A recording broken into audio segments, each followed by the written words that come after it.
3. Good morning, everybody. This is Jake from Jake Sports Takes. Hey, just to let you know, I just got a haircut. Just got back from getting a haircut here a few minutes ago. So I am looking different. I got rid of my hair.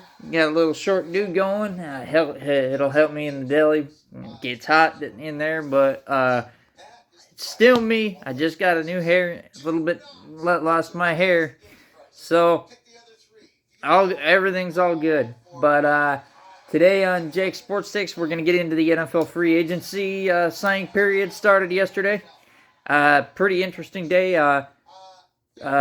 Kicking off, Tua Tagovailoa got released by Miami, but they ate a big cat number that's going to keep them in a free agency nightmare for a couple years.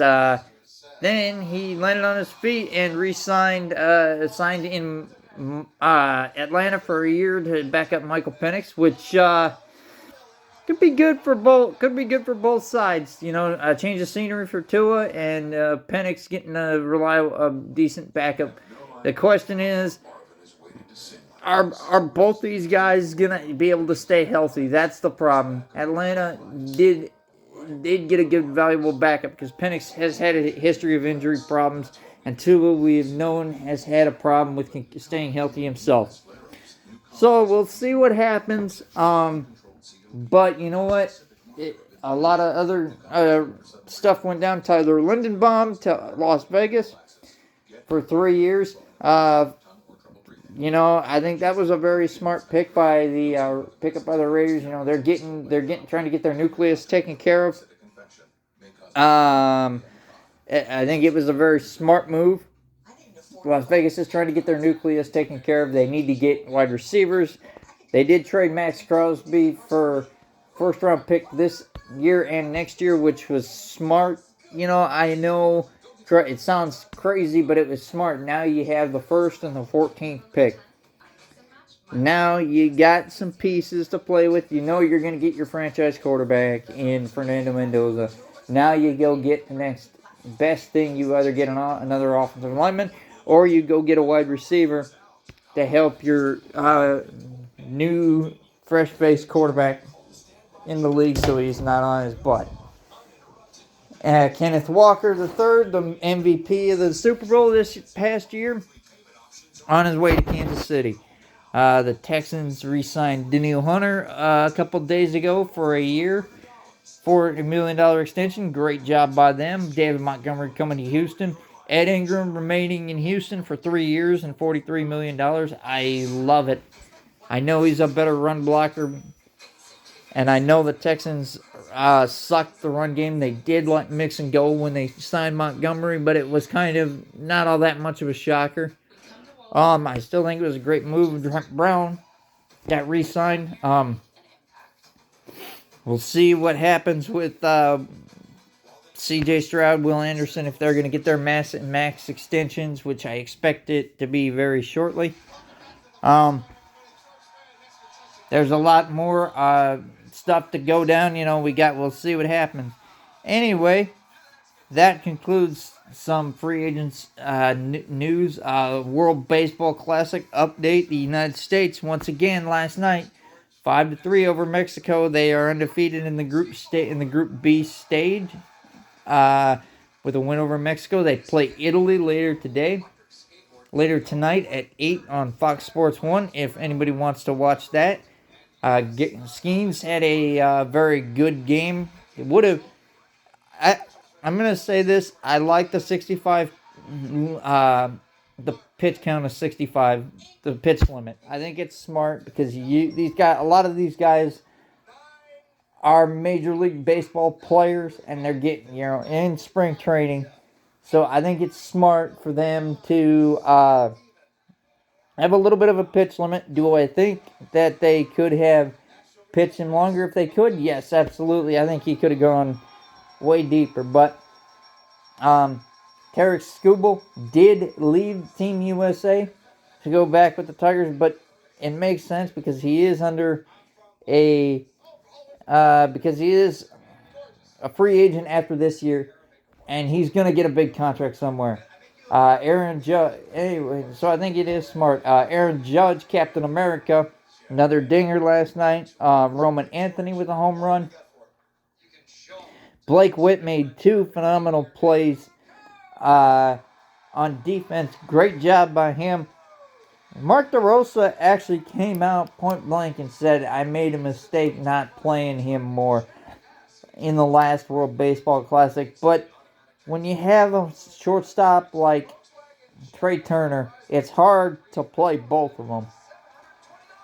You know, he's right. Trey Turner is one of the best shortstops in the league overall. I think it was right for him to play? Yeah, I do. But well, you know what? This is just a tough a tough thing. You know, I can't imagine being a manager in the World Baseball Classic. I did notice though a lot of players are from America, but they usually have been playing for different countries because of their parents' heritage, which it makes sense, and I don't feel offended by it. You know, their heritage. I can understand that because some people don't want to play for Team USA because they're so deep and they're so good. But that's where people get a little off the rails and start saying a bunch of crap, you know, and I feel bad for them. But you know what? You have the right to pick where you want to play, who you want to play with. I have no problem with that. I'm not biased. I have nothing against that. Right now, it seems like right now, Team USA has the advantage in the Group B. I believe it is. They are undefeated. They're 4-0. They play tonight against Italy. As I said, Italy and Mexico are going to be battling for that second wild card spot because the top two in each group will qualify for the quarterfinal round, the knockout stage. And it'll go seed by seed and determine how that goes down. So Mexico and Italy, basically the winner of that will probably be the second seed behind the second qualifier behind us. Because right now we are in good shape. We're 4-0 going into a game with Italy. So let's say we lose against Italy. It's going to depend on run differential, so on and so forth. Say we win tonight, we're not gonna have a tough. You know, we're gonna have not. We'll get a win, but still way more than I thought. Here, I'll show you how easy this is. We'll see. We'll see what happens tonight. Anyway, so as I talked about last time on this, I gave a detail on the new game show that I am going to start, new trivia show I'm going to start. It's called Stump the Snake. So if anybody wants a review of it, it's called Stump the Snake. It's basically, if anybody remembers Stump the Schwab, a lot of my viewers probably are too young, but you should check it out on YouTube because it's very interesting and very, very informative. We're getting the format. My buddy Nate and I are going to get the format set up. Questions. The first round called leading off. So I'm going to have 3 competitors to try to stump me. See if they can stump me. So the 3 competitors and myself will answer a list of questions from any kind of sport limit. You know, sports. Top 20 home run lead, 25 home run leaders, last 20 Olympic sites of games, whatever, stuff like that. So all 3 of the contestants and myself will be answering the question. If you get an answer wrong or you repeat or you time out, you are out, but only out for that one question. The lowest competitor with the lowest amount of points Gotta, you're out. You see ya. But you've been eliminated. And then in the second round, we got to get some mid-round games, which is a second elimination. I'm going to do one game. I'm going to do is Stadium Sounds. Basically, I'm going to give a 5-second loop of a song that is usually played in a stadium, in a sports stadium or arena. The rule is you're going to have to name what team it is, what arena that it's played in. If you get that right, if you get both right, you get 2 points. If you get one part of the answer wrong, the other person can steal. We'll rotate each off, and the winner of that competition will get to face me. We're also going to do Who Am I? Who Am I will be, basically, we'll give you a bio of an athlete. You can see if you can, and both will rotate asking athlete's biography. If you can't get it in a certain amount of points, it'll be up to 7 clues. So if you answer it in the first clue, you get 7 points. Second, 6, so on and so forth. If you're wrong, the other contestant can steal that and guess and keep getting clues until they can get it right. I'm also gonna do major extra. Read all about it. Basically, it'll be famous sports moments that you're gonna name the date.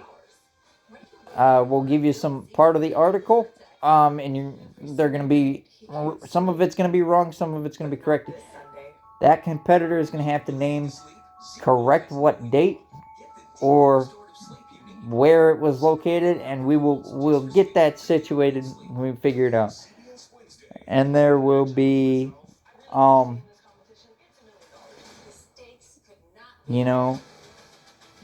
name the arena. Basically, we're going to give what the old arena was called and what the new one is called. If you get one part right, you'll get 1 point. If you get both parts right, you get 2 points. And the person in the middle round, how many ever you get, the most goes on to face me in the snake pit. I will not be competing in the middle round because that is just an elimination to figure out who will be facing me. Now, in the snake pit, which is basically what the Schwab Showdown was, there's gonna be 4 categories. You're gonna have worth 1, 2, and 3 points. We're gonna rotate questions. Whoever gets the most points between the two of us will win. And we're gonna figure out prizes and stuff like that. If you stump me, we're gonna figure that out too. And we will see. Like I said, there's still some determining factors of how we're gonna do it. But I want people to try to get into this because I want to do this. I think this would be a fun thing. Get some guests on here, see if we can answer. But like I said, we got to get questions. We got to get prizes, stuff like that. You can follow this on my link. I will give it to you in a little bit. I'm going to see if I have any other categories. Like I said, NFL free agency will continue again. Troy Hendrickson's still on the market. We'll see what happens with that. He's saying he's not going to get $30 to $40 million, but you know what? We'll see. Anyway, you guys can follow me. Follow me on Instagram at Duke Nats Texans Fan 11 and at Jake Sports Takes on YouTube. Everybody, and You know, keep watching this. I appreciate all my followers, even non-followers. I've noticed have a lot of views from non-followers. But you know what? If you guys want to follow me, I will try to get you. And thank you for everybody. I want to thank everybody for following me on this page. And I want everybody to have a great day. Have a safe week. I know we're supposed to get it's cooling down up here in Iowa. Everybody have a great day. Have a great week. I will keep I'll probably podcast sometime later this week. Stay safe and peace out, my nerds. And as Stuart Scott signed off on Stump the Schwab, hugs and hand pounds, everybody. And peace out, guys. Love you guys. Hugs and hand pounds every day. Thank you very much, and see you guys next time.